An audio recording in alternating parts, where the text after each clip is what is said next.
आपका स्वागत है हमारी कार्यक्रम कृषि दर्पण में। मैं हूं आपके साथ प्रीति रागिनी। हमारे किसान भाई सब्जी फसल के साथ साथ तरह तरह के बागवानी भी करते हैं और जहां तक सब्जी फसल की बात है तो सब्जियों का स्वाद चार चांद लगाती है, वो है मिर्च। तो आप समझ ही गए कि आज का विषय है मिर्च की खेती। तो बिल्कुल देर न करते हुए हम ढेर सारी जानकारियां आपके बीच लेके आए हैं कि मिर्च की खेती आप कैसे करेंगे, किन किन बातों का खास तौर पर ध्यान रखेंगे। और इसके लिए हमारे साथ मौजूद है डॉक्टर रायमणि हेम्ब्रम मैम। नमस्कार मैम, आपका बहुत बहुत स्वागत है हमारे कार्यक्रम कृषि दर्पण में। तो दर्शकों, आप बने रहिए और जानकारियों का लाभ लेते रहिए। तो हम बात करने वाले कि मिर्च की खेती के लिए किन बातों का ध्यान रखेंगे। सबसे पहले हम जानना चाहेंगे कि नर्सरी कैसे तैयार करें। जी बिल्कुल। तो पहले मैं बता दूं कि मिर्च जो है एक नकदी फसल है जिसकी हमारे भोजन में एक अहम भूमिका होती है। इसके अलावा ये स्वास्थ्य की दृष्टि से भी काफ़ी फायदेमंद होती है क्योंकि इसमें vitamin C, vitamin A, phosphorus और कैल्शियम जैसे कई लावण पाए जाते हैं। तो मिर्च की खेती जो है हम साल भर किया जा सकता है, जैसे कि वर्षा ऋतु में भी किया जाता है, ग्रीष्म में, शरद में भी किया जाता है। पर मुख्यतः इसकी जो फसल है वो खरीफ सीजन में ली जाती है। खरीफ सीजन के लिए जो रोपाई का समय होता है वो जून जुलाई में होता है और अगर हम इसकी ग्रीष्म ऋतु में रोपाई करते हैं तो इसके लिए फरवरी मार्च महीने में लगाते हैं। और जो शरद ऋतु होती है उसके लिए हम इसकी जो रोपाई है वो अक्टूबर के महीने में लगाते हैं। तो अगर हम 1 हेक्टेयर में मिर्च को लगाने की बात करें तो उसमें उसके लिए 1 से 1.5 किलोग्राम का बीज उपयुक्त होता है। तो इस बीज को तैयार करने के लिए सबसे पहले नर्सरी जो है वो काफ़ी अहम होती है। अब जब रोपाई करते हैं खेतों में मिर्च के पौधों की तो उसकी उम्र जो होती है 25 से 35 दिनों की होती है। तो इस पौधे को ये प्राप्त करने के लिए जो है नर्सरी को कम से कम रोपाई करने से 4 से 5 सप्ताह पहले नर्सरी की तैयारी की जाती है। अच्छा। तो नर्सरी को तैयार करने के लिए कुछ मुख्य बिंदुओं पर को ध्यान रखना पड़ता है। जैसे कि जब नर्सरी बना रहे हो तो सबसे पहले उसमें 2 से 3 टोकरी वर्मी कंपोस्ट या केचुआ खाद जिसे कहते हैं हिंदी में उसे और साथ ही साथ गोबर खाद, फिर 50 ग्राम फोरेट, इन सबको प्रति क्यारियों में लगाया जाता है। ठीक है। उसके बाद जो है जो भूमि का जो निर्माण किया जाता है उसकी लंबाई 3 मीटर रखते हैं और चौड़ाई जो है 1 मीटर रखते हैं। तो इस तरह के आकार की जो भूमि को तैयार करते हैं और ये 15 सेंटीमीटर ऊंची में तैयार किया जाता है।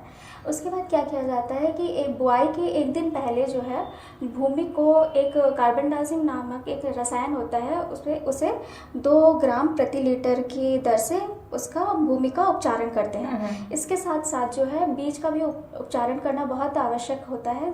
इसके उपचारण के लिए क्या करना होता है, थीरम नामक रसायन होती है या बेरेस्टिन नामक रसायन होता है जिसका दर होता है 2.5 ग्राम से लेके 3 ग्राम प्रति किलोग्राम बीज के हिसाब से। फिर इनका उपचारण करने के बाद ही इनको लगाने से बेहतर होती है ताकि जितने भी रोग लगते हैं नर्सरी में उनका रोकथाम किया जा सके। तो फिर इन चीज़ों का उपचारण करने के बाद जो है अगले दिन जो है बीज की रोपाई कर दी जाती है। और बीज की रोपाई करने के लिए जो इनकी क्यारी से क्यारी की दूरी होती है मुख्यतः 5 सेंटीमीटर रखी जाती है।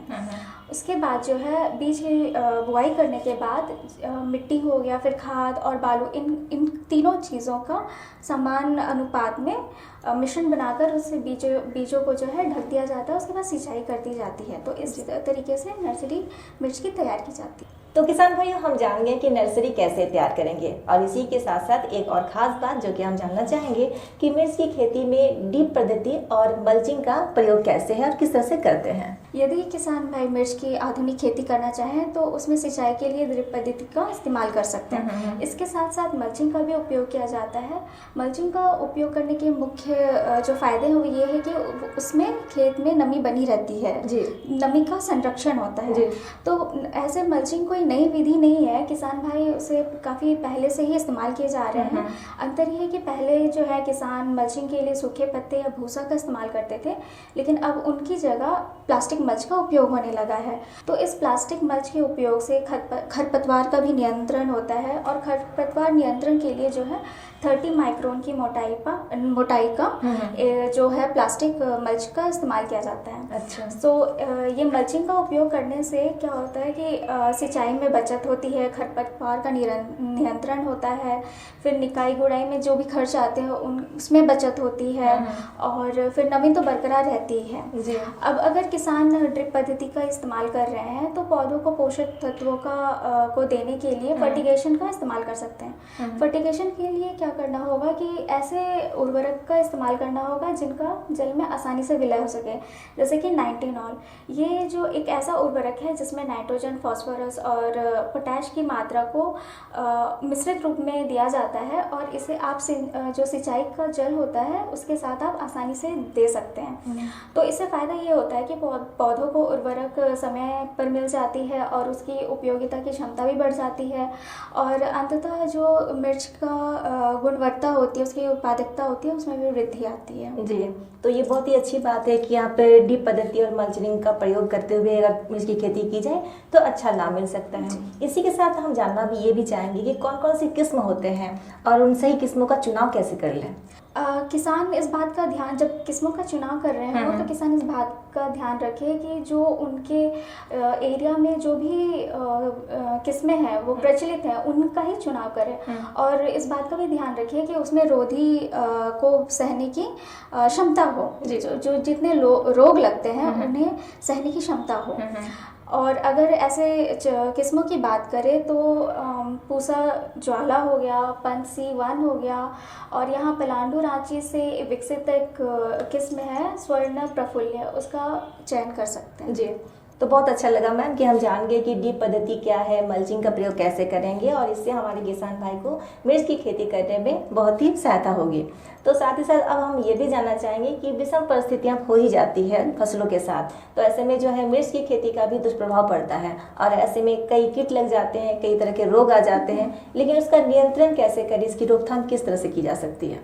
तो मिर्च की जो खेती होती है उसमें सबसे गंभीर बीमारी लगती है अर्धगलन की।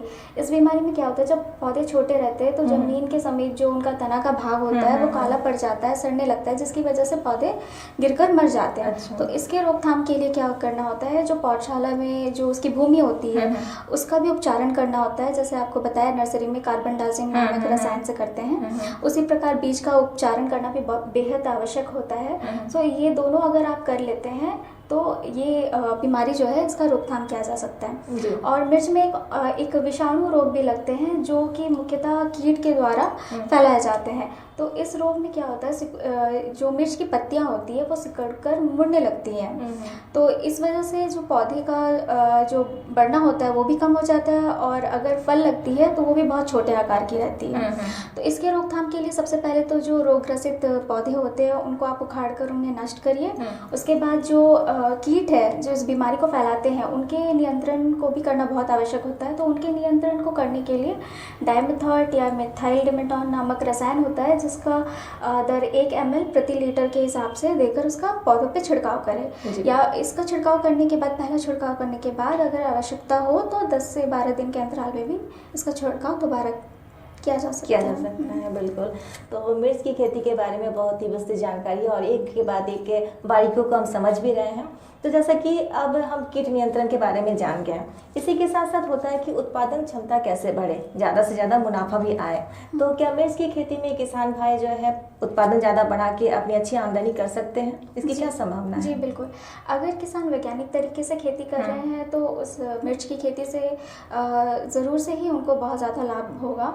इसकी उत्पादन को बढ़ाने के लिए सबसे पहले तो ये बात की ज़रूरत है कि जो बीज वो लोग इस्तेमाल कर रहे हैं वो प्रमाणित बीज हो। अच्छा। प्रमाणित बीज को पाने के लिए या तो कृषि विश्वविद्यालय से संपर्क करें या कृषि विज्ञान केंद्र से या अपने जिला के कृषि पदाधिकारी से संपर्क करें। तो ये प्रमाणित बीज लगाने से इसकी गारंटी है कि उनकी उपज अच्छी होगी। इसके साथ साथ जब वो पौधशाला में नर्सरी तैयार कर रहे हैं तो उनका उपचारण करें, बीज का उपचारण करें। इसके साथ साथ जो उर्वरक होते हैं उनका इस्तेमाल ज़रूरी है कि वो मिट्टी जांच के आधार पे करें। किसान भाइयों को भी ये बताना चाहूँगी कि मिट्टी जांच एक बेहद ही ज़रूरी पद्धति है, इसीलिए मिट्टी जांच करवाना बहुत ही ज़रूरी है। मिट्टी जांच करने के लिए भी वो कृषि विश्वविद्यालय जा सकते हैं, किसान विज्ञान केंद्र जा सकते हैं, या फिर अपने किसी भी जिला के जो मिट्टी जांच प्रयोगशाला होती है वहाँ भी करवा सकते हैं। और जब वो रासायनिक उर्वरक और जितने भी दवाइयाँ होते हैं उनका इस्तेमाल कर रहे हैं तो वो उनका संतुलित प्रयोग करें, ना कि बहुत ज़्यादा। और फलों की जो तोड़ाई है वो समय पर करें। तो इन सब चीज़ों का अगर ध्यान रखे किसान तो इसकी उपज ज़रूर है कि वो बढ़ जाएगी। बातों के जरिए मैम ये भी हम जान गए कि मिट्टी की जांच कितना महत्वपूर्ण है हमारी खेतों के लिए और अपनी फसल के उत्पादन को बढ़ाने के लिए। अब चलते चलते एक अहम सवाल ये रह जाता है जो कि हमारे किसान भाइयों के मन में भी होगा कि कितनी लागत के साथ हम मिर्च की खेती में उतर सकते हैं। ठीक, ऐसे अगर देखा जाए जो मिर्च की खेती होती है उसे वो काफ़ी खर्चीली मानी जाती है। इसका कारण यह है कि किसान भाई जो हैं वो जितने भी रासायनिक उर्वरक होते हैं एवं दवाइयाँ होती है उस पर काफ़ी निर्भर करते हैं। अच्छा। तो सबसे पहले इस बात का ध्यान रखना चाहिए कि जो ये रासायनिक उर्वरक या दवाइयाँ यूज़ कर रहे हैं इनका एक संतुलित इस्तेमाल करना चाहिए। इसके साथ साथ किसान भाई को इस बात का भी ध्यान रखना चाहिए कि वे जैविक विकल्पों का भी इस्तेमाल करें। जैविक विकल्पों में जैसे ये हो गया आपका केचुआ खाद, हरा खाद, गोबर खाद, इसके अलावा नीम की खल्ली, नीम तेल, इन सब चीज़ों का वो प्रयोग करें रासायनिक उर्वरकों के साथ ही, ना कि अकेले। इसके अलावा जितने खरपतवार के नियंत्रण के लिए जो खरपतवार नाशक होते हैं इन दवाइयों को अगर किसान ना यूज़ करना चाहें तो वो निकाई गुड़ाई कर सकते हैं या मल्चिंग कर सकते हैं। तो इन सब चीज़ों में अगर वो अपने खर्च को ये करे, मतलब कंट्रोल करे, तो कम खर्च में मिर्च की खेती की जा सकती है। तो बिल्कुल, तो ये सवाल का जवाब भी बहुत आसानी से हमें मिल गया है कि अगर मिर्च की खेती हमारे किसान भाई करना चाहते हैं तो बहुत ही कम खर्च के साथ आप उतर सकते हैं और अच्छी मुनाफा भी कमा सकते हैं। और एक बात रह जाती है कि मिर्च की खेती की देखभाल भी जान गए हैं, यहाँ का कीट नियंत्रण भी जान गए हैं, लेकिन हमारे इस झारखंड की जलवायु का जो है, यहाँ की जलवायु कितनी उपयुक्त हो जाती है? मिर्च ऐसे तो किसी भी, जैसे आपको बताया कि वो तीनों ऋतुओं में लगाया जा सकता है, उसी प्रकार जो है इसकी जो मिट्टी होती है वो भी प्रायः सभी तरह की मिट्टियों में इसे आसानी से लगाया जा सकता है। पर अगर सबसे उत्तम मिट्टी की बात करें तो दोमट मिट्टी इसके लिए सबसे उच्चतम होती है। और वर्षा की बात करें तो ऐसे एरिया में लगाए जहाँ पे वर्षा जो है 100 सेंटीमीटर से अगर ज़्यादा हो तो ऐसे जगहों पे किसान आसानी से ले सकते हैं, वरना सिंचाई का प्रबंध हो तो और भी अच्छी बात रहेगी। जी बिल्कुल। तो बहुत सारी जानकारी हम पा चुके हैं मिर्च की खेती के बारे में और उम्मीद है कि इन जानकारियों का हमारे किसान भाई बहुत अच्छे से लाभ उठाएंगे और अच्छी आमदनी भी कमाएंगे। आपका बहुत बहुत शुक्रिया इतनी सारी तमाम जानकारियों के लिए। तो दर्शकों, आप सुन रहे थे और जान रहे थे कि मिर्च की खेती आप कैसे करेंगे। तो बिल्कुल किसान भाइयों, आज की मिली हुई जानकारियों का आपको भरपूर लाभ मिलने वाला है और मिली हुई जानकारियों का सही तरीके से आप अगर इस्तेमाल करें तो बहुत अच्छी आमदनी भी मिलने वाली है। तो आज के लिए बस इतना ही। बहुत जल्द मिलते हैं एक नए विषय के साथ। तब तक के लिए आप देखते रहें कृषि दर्पण। नमस्कार।